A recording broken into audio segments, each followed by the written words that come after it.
कल कराची बाहर हुई थी और आज लाहौर कलंदर्स बाहर हो गई। हैदराबाद किंग्समैन अपने पहले 4 मैच हारने के बाद जिस तरह टूर्नामेंट में वापस आई, और क्या ही वापस आई, सीधा प्ले ऑफ में जगह बना ली आज रावलपिंडीज को हराने के बाद। ये जो जीत आज हैदराबाद किंग्समैन को मिली है, ये कोई नॉर्मल जीत नहीं है। अगर आपने मैच नहीं देखा, आप दिन के टाइम कहीं पे बिजी थे, हैदराबाद के लिए हर लिहाज से बेहतर था कि वो चेज की तरफ चले जाते, लेकिन रावलपिंडी ने टॉस जीतकर पहले उनको बैटिंग करा दी, जिसका मतलब यह था कि हैदराबाद के लिए 10% चांस थे शायद, क्योंकि कल मैंने भी आपको यही बताया था कि हैदराबाद रियलिस्टिकली नहीं आ पाएगी। हैदराबाद को सीधे लफ्जों में बताऊं, कोई 250 बोर्ड पे लगाना था और फिर मिड इनिंग्स में एक मार्जिन मिलना था कि इतने रन पे आप रिस्ट्रिक्ट करो। अभी मैच शुरू नहीं हुआ था, हम लाइव बैठे हुए थे, मैंने उसी टाइम बताया कि 250 आपको कोशिश करनी पड़ेगी। अच्छी चीज यह थी कि हैदराबाद बॉल 1 से उस कोशिश में थी। मास सदाकत का इंटेंट, मार्नस लबुशेन चाहे 5 बॉलों पे 5 आउट हो गए, लेकिन बॉल 1 से वो चार्ज करना चाहता था। विजन क्लियर था कि भाई 250 करना ही करना है। हालांकि कराची में दिन की गेम अर्ली ऑन बॉल बल्ले पे नहीं आता, लेकिन कुछ स्पेशल करने के लिए आपको कोशिश तो करनी पड़ती है। वही बात सही साबित हो गई ना कि पिच को निकालो गेम से। हैदराबाद को रिस्ट्रिक्ट करना था 244 करने के बाद रावलपिंडी को 158 पे। अब क्योंकि ये मैच रावलपिंडी के अगेंस्ट था, तो हम कह सकते थे कि वो कर सकते हैं, और ये शायद आप उनकी अच्छी किस्मत भी समझ लें कि आखिरी गेम उनकी रावलपिंडी के अगेंस्ट ही थी, जो टूर्नामेंट की सबसे वीक टीम थी। प्ले ऑफ में हैदराबाद एलिमिनेटर 1 में चली गई है और वहां पे उनका मुकाबला होगा मुल्तान सुल्तान्स के साथ, जो कि अभी अभी हारे हैं इस्लामाबाद यूनाइटेड से। इस्लामाबाद यूनाइटेड क्वालिफायर खेलेगी पेशावर जल्मी के अगेंस्ट 28 अप्रैल को। To be honest, I am surprised. मुझे लग रहा था कि मुल्तान आज की गेम जीतेगी। दोनों गेमों को रिव्यू करेंगे, लेकिन सबसे जो इंपॉर्टेंट चीज है ना, उससे मैं शुरुआत करना चाहता हूं। आज हैदराबाद ने जब क्वालिफाई किया तो लाहौर बाहर हो गई। ऐसा क्यों है कि लाहौर के बाहर होने की वजह से काफी लोग पाकिस्तान में खुश हैं? मैं एक सोच लोगों में देख रहा हूं। ऑब्वियसली मैं लाइव बैठा होता हूं, मुझे लोगों की पल्स पता है कि लोग क्या ओपिनियन दे रहे हैं, लोग क्या चाहते हैं। लाहौर कलंदर्स को लोग एरोगेंट कह रहे हैं कि इनके अंदर ना बहुत ज्यादा ईगो है, ये बहुत ज्यादा ओवर स्मार्ट बनने की कोशिश करते हैं, और उसकी झलक आपको कहीं ना कहीं लाहौर कलंदर के थिंक टैंक में नजर आती है। अगर हार जाएं तो कहते हैं कोई मसला नहीं, मतलब गलतियां नहीं मानते। फिर जो उनकी गलतियां हैं कि डेथ ओवर्स में जिद है, एक बेहतर ऑप्शन अगर किसी ने, मिसाल के तौर पे उबैद ने अच्छा स्पेल डाला हुआ है, स्टिल राउफ ही आएगा, क्योंकि वो 3-4 लोगों का ग्रुप है, उनको ही इन्होंने आगे करना है। गलतियां नहीं ये लोग मानते। लाहौर में जो लाहौरी हैं वो भी इस टीम के बाहर निकलने पे खुश हैं, और जो कुछ लोग लाहौर में इस टाइम सैड बैठे हुए हैं ना कि यार लाहौर बाहर हो गई, ये वही लोग हैं जो दूसरों को ठीक रास्ता नहीं बताते। तो लाहौर ने ये सोचना है, अगर तो टाइम हो, अब अगले साल ही उनका पहला मैच है, तो इस एक साल में उन्होंने ये सोचना है कि कहां पे हम ईगो बीच में ला रहे हैं, कहां पे हम एरोगेंट हो रहे हैं। ये चीज इन्होंने अगर ठीक कर ली तो भाई लाहौर से बेहतर तो कोई फ्रेंचाइजी नहीं है। जितना उन्होंने निचले लेवल पे काम किया है, जो लाहौर कलंदर्स ने प्लेयर रेडी करके पाकिस्तान को दिए हैं, लाहौर कलंदर एक इंस्पिरेशन है बाकी तमाम फ्रेंचाइजीज के लिए। लेकिन लोग लाहौर कलंदर्स के बारे में ऐसा क्यों सोच रहे हैं कि ये एरोगेंट फ्रेंचाइज है? ये लाहौर कलंदर को सोचना है। एक टीम आपको मैं बताऊंगा, उसके बाद मैच पे आते हैं, जिसका मुझे बहुत ज्यादा दुख है कि ये प्ले ऑफ में नहीं आई। वो डिजर्व करते थे कराची किंग्स, लेकिन अपने पांव पे खुद कुल्हाड़ी कराची किंग्स ने मारी है। दरमियान में एक ब्रेक आई, डेविड वार्नर ऑस्ट्रेलिया चले गए। मैं ये नहीं कह रहा कि ये बहुत बड़ी वजह है, लेकिन ये एक वजह है। आपने इतनी बड़ी ब्रेक टूर्नामेंट में रख दी, मैनेजमेंट की गलती है। फिर उसके बाद आप कप्तान अपना ऑस्ट्रेलिया भी वापस आके टीम खड़ी नहीं हो पाई यार। अब पता नहीं उसकी वो क्या इंजरी थी लोअर बैक की, वो पता नहीं ऑस्ट्रेलिया से लेके आया है, वो कैरी कर रहा था। उसके बाद ये वो कराची किंग्स थी नहीं। तो कराची किंग्स बहुत बैलेंस टीम थी, उनकी टीम में ऐसे करेक्टर मौजूद थे, लेकिन उनके बाहर होने का मुझे दुख है। और सबसे ज्यादा खुशी अगर मुझे किसी की प्ले ऑफ में आने की है तो वो आप जानते हैं हैदराबाद किंग्समैन है। बिकॉज जब हैदराबाद नई नई बिकी थी, इनका नाम आया कि हैदराबाद की टीम होगी, तो हमने उस दिन को बहुत ज्यादा सेलिब्रेट किया था, बिकॉज कोई भी तवक्को नहीं कर रहा था। मैं आज भी डंगे की चोट पे ये बात बताता हूं कि मुझे अगर उस टाइम कोई कहता कि हैदराबाद को कोई लेगा, मैंने कहा नहीं यार, हैदराबाद को कोई नहीं लेगा। लेकिन हैदराबाद के ऑनर ने आके अपनी टीम को ऑन किया। फिर जिस तरह से वो अपनी फ्रेंचाइज को बैक कर रहे हैं, अपने लोगों को बैक कर रहे हैं, मुझे दिल से खुशी है कि हैदराबाद प्लेऑफ में गई है। I wish them all the best. लेकिन अगर अल्लाह ना करे हैदराबाद एलिमिनेटर 1 से बाहर हो जाती है, उनके लिए बहुत बड़ी कामयाबी है कि कराची, लाहौर बाहर है और पहली दफा खेलने वाली हैदराबाद प्लेऑफ में है। तो हैदराबाद से जितने लोग देख रहे हैं, मेरी तरफ से बॉम्बे बेकरी का केक खा लेना। यही एक जगह है जिसका मुझे हैदराबाद के बारे में पता है, तो यही मैं कह सकता हूं। भाई साहब, आज दिन के टाइम ईंट से ईंट बजा दी हैदराबाद किंग्समैन ने। और खुशी इस चीज की है कि तीनों डिपार्टमेंट्स में उन्होंने फारिग किया है रावलपिंडी को। सबसे पहले तो जब मैच शुरू हुआ, मास सदाकत मार्नस लबुशेन ओपन करने आते हैं। पहली बॉल से आपको पता लग रहा था कि ये सिर्फ मैच खेलने नहीं आए, इनको ये पता लग गया है, मास सदाकत मार्नस लबुशेन को ये अंदाजा हो गया है कि टॉस हमारे हक में नहीं गया, अब हमें कुछ डिफरेंट करना पड़ेगा। क्योंकि अगर हैदराबाद चेज में आ जाती तो ठीक है, 9-10 ओवर्स में चेज करना है, लेकिन when you are batting first you are absolutely blind. आपको पता ही नहीं है कि हमने कितना टोटल बोर्ड पे लगाना है और कितने स्कोर पे रिस्ट्रिक्ट करना है। ये बहुत बड़ी टेंशन की बात है। तो वहां पे कमेंटेटर्स भी यही बात कह रहे थे, हैदराबाद को सिर्फ एक बड़ा टोटल बोर्ड पे लगाना है।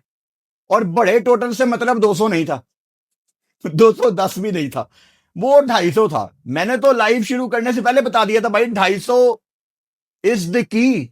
अब ठीक है, उन्होंने 244 किया, उसको मैं 250 ही कंसीडर करूंगा। अप्रोच आपको बॉल 1 से नजर आ रही थी, 11 बॉलों पे 28। मास सदाकत ऊपर से तड़का लगाया, 1 छक्का 5 चौके। मार्नस लबुशेन बहुत लिमिटेड प्लेयर हैं T20 में, उनके पास वो फैंसी शॉट्स नहीं है। 1 चौका लगाया, 3 बॉलें बल्ले पे नहीं आ रही थी, आउट होके बाइट चले गए। वो हैदराबाद के लिए हर लिहाज से बेहतर था जिस तरह मार्नस लबुशेन आउट होके बाहर गई, क्योंकि टाइम नहीं था ना, आप किसी और को अपॉर्चुनिटी देते। जब आपके पास नीचे उस्मान खान है जिन्होंने मुल्तान सुल्तान जैसी टीम को 100 लगाया, आपके पास नीचे ग्लेन मैक्सवेल है, आपके पास नीचे out of form Saim Ayub है, यू नेवर नो, अभी आऊंगा उसमें मैं। आपके पास नीचे कुसाल परेरा है, इरफान खान न्याजी है, हसान खान है। तो मार्नस को क्या जरूरत है 250 वाले मैच में बारी लेने की? तो उसका आउट होना बेहतर था। फिर 244 में नीचे ग्लेन मैक्सवेल ने भी 70 किया, 50 कुसाल परेरा ने भी किया। लेकिन भाई साहब, जो पहला लेंटर डाला था ना इस बिल्डिंग का, वो उस्मान खान ने डाला था। अब उस्मान खान माशाल्लाह एक ऐसा प्लेयर बन चुका है जो लोगों की ओपिनियन चेंज कर रहा है अपने बारे में, including Furqan Bhatti. Usman Khan was a proven failure. India के खिलाफ वो अकेला खड़ा हुआ था, लोगों की सोच उसने बदली। जिन फ्रॉडियों को आप सुपर हीरो कहते थे, वो 5-5 10-10 मिनट में बाहर जाते रहे और वो शेर का बच्चा खड़ा हुआ था। उसके अलावा भी आपको वो उससे पहले, वर्ल्ड कप से पहले छोटे छोटे कैमियोज खेलता नजर आ रहा था, कंट्रीब्यूट करता नजर आ रहा था पाकिस्तान टीम की जीत में। अब ये उस्मान खान का कसूर नहीं है कि आप लंका से या जिम्बाब्वे से खेल रहे हैं। वो जहां मौका मिल रहा था वो कर रहा था, बाकी नहीं कर पा रहे थे। उस्मान खान आज भी 4 छक्के 4 चौके, शुरू में थोड़ा सा फंस रहे थे, 26 बॉलों पे 54 करके उसने उस लेंटर को डाला, उस बिल्डिंग के पहले लेंटर को डाला। बट ये बिल्डिंग थी 3-4 लेंटर्स वाली, तो नीचे आके किसी को करना पड़ना था। अब वो 54 करके आउट हो गया। साद मसूद बोल्ड रियली वेल। अभी उनकी बॉलिंग पे मैं आऊंगा, आज सबसे उन्होंने अच्छी बॉलिंग की है, इंप्रेस किया काफी ज्यादा। लेकिन नीचे उसके बाद साइम अयूब 12 करोड़ रुपया आज डूबता हुआ मुझे दिखा है एक आदमी का, ठीक है। अब अच्छी चीज ये होगी है साइम के लिए कि हैदराबाद के पास एक अपॉर्चुनिटी और है एलिमिनेटर 1 में। आज देखो ग्लेन मैक्सवेल ने 70 किया है, उसने हक अदा कर दिया पीएसएल में आने का। लेकिन ये 70 अगर साइम अयूब करता ना तो उसकी हमें ज्यादा खुशी होनी थी। Saim Ayub I don't know कि ऑस्ट्रेलिया की वनडे सीरीज में अब जाएगा कि नहीं। मैं आपको याद करवा देता हूं कि बांग्लादेश जब पाकिस्तान टीम गई थी तो मैं यही बात कर रहा था कि साइम को यहां पे होना चाहिए। T20 में ही is out of form, one day different format है, लेकिन एक चीज होती है इन फॉर्म होना। Saim is totally out of rhythm, bowling भी फारिग हो गई आहिस्ता आहिस्ता। आज तो दोबारा उन पे ट्रस्ट ही नहीं किया गया। तो सवाल आपके लिए मैं ये छोड़ के जाऊंगा आज कि क्या आप अगर सिलेक्टर होते, आप साइम अयूब को वनडे सीरीज में सिलेक्ट करते? हमने इसका पोल भी किया था लाइव के दौरान, तो भाई मेरा ख्याल है 65% लोगों ने कहा था कि नहीं होना चाहिए। तो लोगों की ओपिनियन बदल गई है। जबकि बांग्लादेश सीरीज में लोग कह रहे थे कि साइम को वनडे में होना चाहिए, हम फॉर्मेट्स को मिक्स नहीं करते। लेकिन फखर आएगा, फरहान को आप डेब्यू करा चुके हैं, मास सदाकत होगा, तो साइम ने अपने लिए मुश्किलात खुद पैदा की हैं। अब वनडे के टाइम में हम आएंगे आगे जाके तो इस टॉपिक को मजीद एक्सप्लोर करेंगे। कुसाल परेरा और इरफान खान नियाजी की पार्टनरशिप मुझे उम्मीद थी लगेगी, लेकिन नियाजी साहब आते साथ ही पहली बॉल पे आउट हो गए। और ठीक है, मतलब चल जाता तो ठीक है, लेकिन कोशिश थी ना कि जाते साथ ही भाई पहली बॉल से मारना है, क्योंकि टीम ने 250 करना। जब आप टीम के लिए खेल रहे हैं तो ठीक है, आओ आउट हो जाओ, अगला बंदा आवे, ताकि हर बंदा एक सिमत में अपनी कोशिश कर रहा है। उसके बाद ग्लेन मैक्सवेल की पार्टनरशिप लगती है कुसाल परेरा के साथ।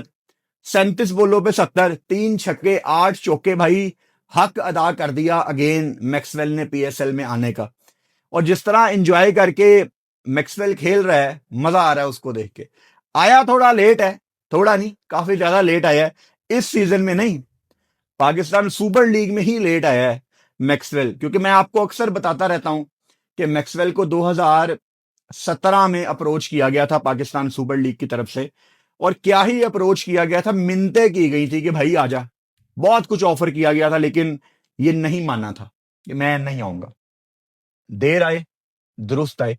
आई एम श्योर के जितना उनको हैदराबाद अच्छी तरह लेके चल रही है वो फिर आएंगे पाकिस्तान।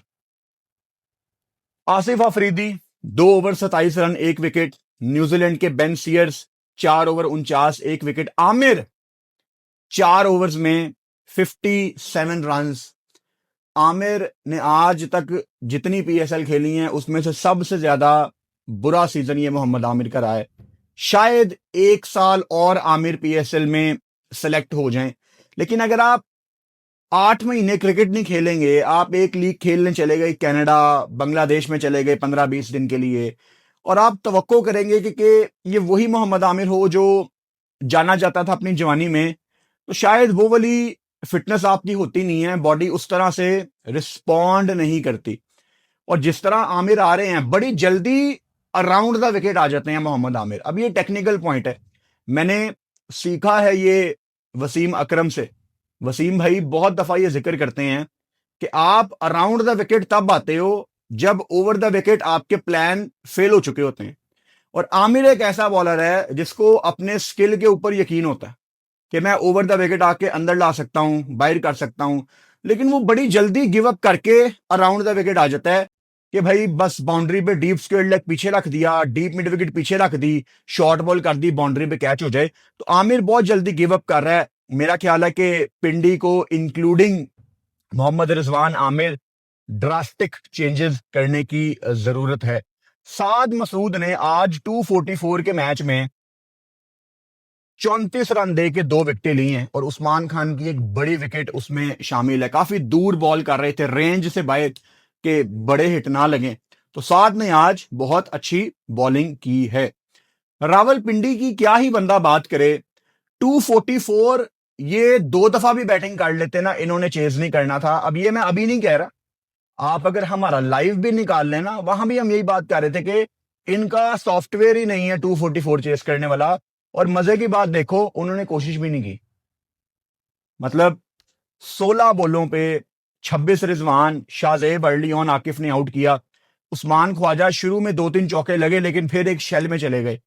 समझ नहीं आ रही थी कि ये 158 को रोक रहे हैं या ये मैच जीतने की तरफ जा रहे हैं। कुछ समझ नहीं आ रहा था कि रावलपिंडी कर क्या रही है। ये बहुत एक कंफ्यूज सीजन था रावलपिंडी का, टीम ही नहीं बना पाए ये। और मेरे ख्याल से इनको अगले सीजन में सिरे से नई टीम बनानी है। इनके पूरे स्क्वाड में मुझे 2-3 प्लेयर टोटल ऐसे दिखते हैं जो अगले सीजन में आप उनके ऊपर इन्वेस्ट कर सकते हो। आप साद मसूद के ऊपर इन्वेस्ट कर सकते हो। आप आसिफ अफरीदी की अभी क्रिकेट बाकी है पीएसएल में, 1-2 साल ये बड़ी जगह पे अच्छी बॉलिंग करते हैं, इनको रख सकते हो। शाहजेब खान को ऑब्वियसली आप रख सकते हो। आपको पूरी टीम ही बदलनी है अपनी।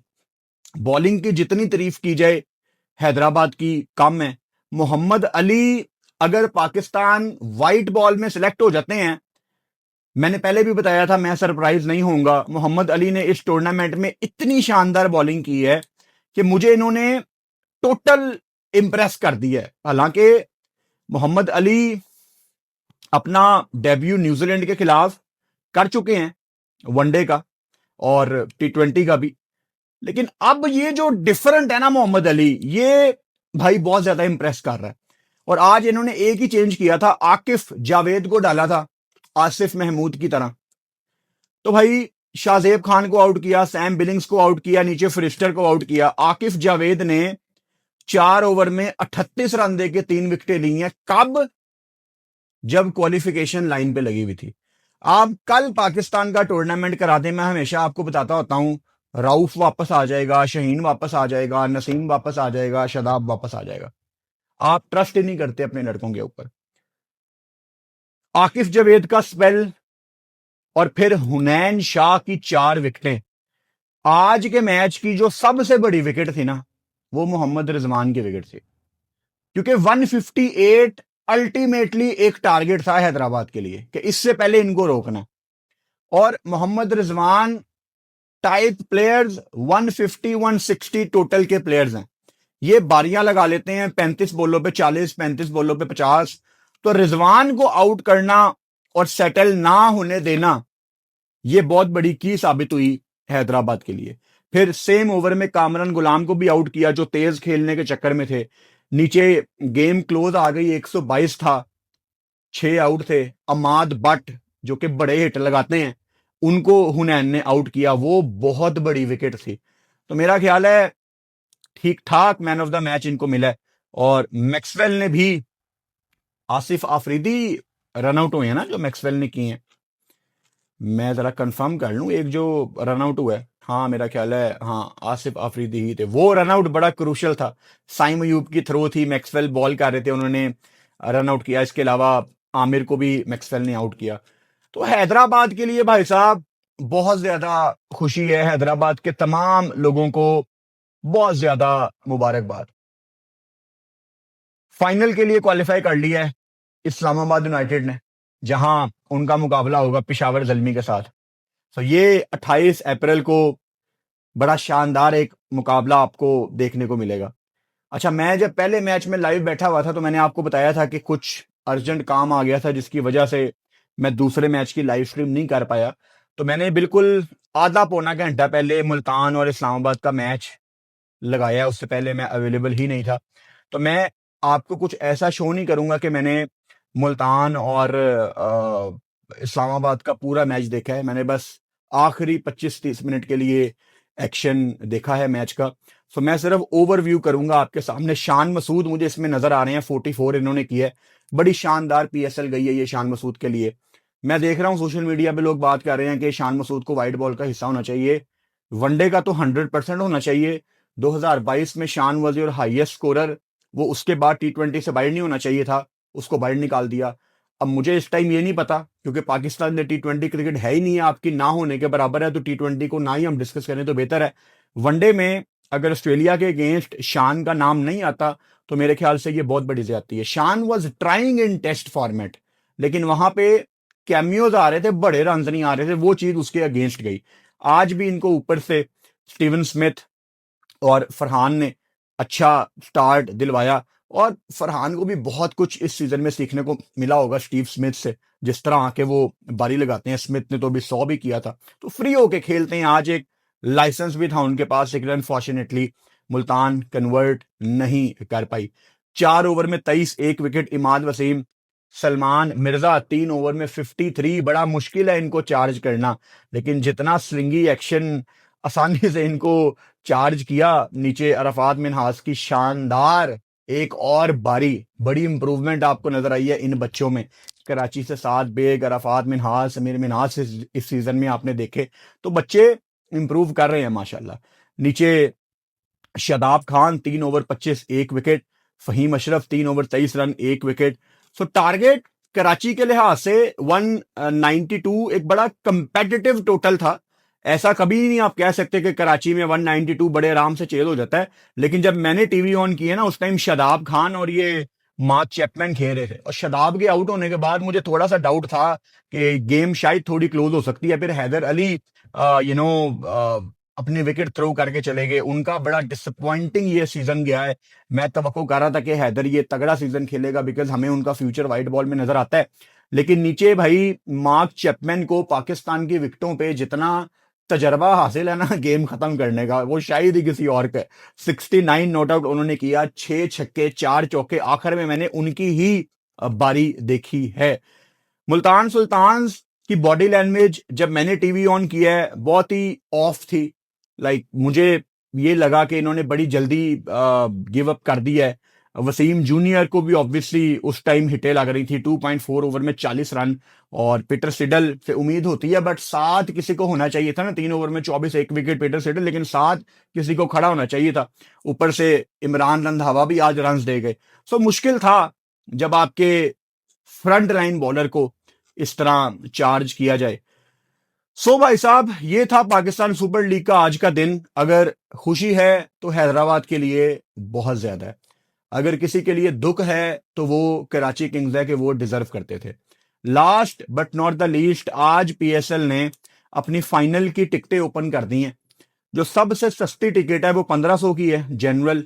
फर्स्ट क्लास की 2000 की है, प्रीमियम की 4000 है, वीआईपी 6000 है, वीवीआईपी 8000 है, वीवीआईपी न्यू पवेलियन 10,000 है, गैलरी 12,000 है। This is not acceptable. ये वो टाइम ही नहीं था कमाने वाला। एक मैच था फाइनल। मैं पहले भी मशवरा दे चुका हूं वीडियोस के जरिए कि पीएसएल फाइनल की जो सबसे महंगी टिकट होनी चाहिए थी वो शायद 2000 की होनी चाहिए थी। आप शुरू करते 500, 800, 1200, 1500, 1800, 2000। पाकिस्तान क्रिकेट बोर्ड की तरफ से, पाकिस्तान सुपर लीग की तरफ से तोहफा होता लोगों को कि आपने इतना मिस किया है। देखो ना, over the years cricket board ने कितना कमाया है गेट मनी से। एक मैच आप अपनी क्राउड को दे देते, अभी भी ग्राउंड फुल हो ही जाएगा, but it's about the gesture ना, कि आप अच्छा जेस्चर देते हो लोगों को, कि सबसे महंगी टिकट 2000 की है। आप अपने लोगों को कुछ देते हैं। अब मिसाल के तौर पे जून के महीने में हमारा मीटअप आ रहा है इंशाल्लाह लाहौर में। बहुत आसान है मेरे लिए, मैं कहीं भी आउटडोर मीटअप रख लूं, लेकिन लाहौर की जो सबसे नंबर 1 जगह है, फुल चिल एसी, सबसे बड़ी जगह, मैं इंशाल्लाह वो बुक करवा रहा हूं। और उसको बुक करवाने के पीछे एक बहुत बड़ी कॉस्ट है जो मैं अदा करूंगा। किसके लिए? आपके लिए, क्योंकि आपने पिछले कई सालों में मुझे इतना प्यार दिया है। तो एक दिन मैं क्यों नहीं खुला खर्चा कर सकता आपके लिए? मैं करूंगा। तो अगर मैं एज एन इंडिविजुअल कर सकता हूं, तो ये तो पाकिस्तान क्रिकेट बोर्ड है यार। ये दिन नहीं था आपका लोगों से कमाने का। सबसे महंगी टिकट 12,000, सबसे सस्ती टिकट 1500, दरमियान में जो मैक्सिमम टिकटें हैं वो 4 से 8 हज़ार वाली हैं, ये बहुत महंगी हैं, पेट्रोल बहुत ज्यादा महंगा है, तो ये अच्छा नहीं किया। और आखिर में मुझे ये भी टेंशन है कि ऑस्ट्रेलिया पाकिस्तान के 3 मैचों का वनडे का शेड्यूल आने वाला है। मोस्ट प्रोबेबली 31 मई से 5 जून के दरमियान वो 3 मैच हैं। क्या वो क्राउड के बगैर होंगे? और वो कितने बजे वनडे मैच शुरू होंगे? दोपहर को 2 बजे। कजाफी स्टेडियम के ऊपर छत नहीं है, लोग कहाँ बैठेंगे दोपहर को 2 बजे? मैं तो किसी को रिकमेंड नहीं करूंगा। कोई मेरा दोस्त यार, कोई मेरा भतीजा भांजा, कोई मेरा कजन मेरे से पूछे कि मैंने मैच देखने जाना, मैं कहूंगा बेटा रात को जाना, पहली इनिंग्स में मत जाना, क्योंकि क्रिकेट बोर्ड चाहता ही नहीं है आप लोग वनडे एंजॉय करें। अगर क्रिकेट बोर्ड चाहता तो साल हो गया, चैंपियंस ट्रॉफी खत्म हो गई, अभी तक रूफ्स क्यों नहीं लगी? तो दिन के टाइम जाने की जरूरत नहीं है। जब भी अगर तो आप लोगों को अलाउ किया गया कि वनडे में पाकिस्तान ऑस्ट्रेलिया में लोग आ सकते हैं, तो टिकट खरीद लेना, बट स्टे सेफ, गर्मी बहुत ज्यादा है, शाम को जाना। कल पाकिस्तान सुपर लीग का कोई मैच नहीं है, परसों प्ले ऑफ है। सो इंशाल्लाह ताला मुझे उम्मीद पूरी है कि कल मैच तो नहीं है लेकिन वीडियो आएगी इंशाल्लाह, मुझे उम्मीद है। सो इंशाल्लाह सी यू टुमारो, गुड नाइट।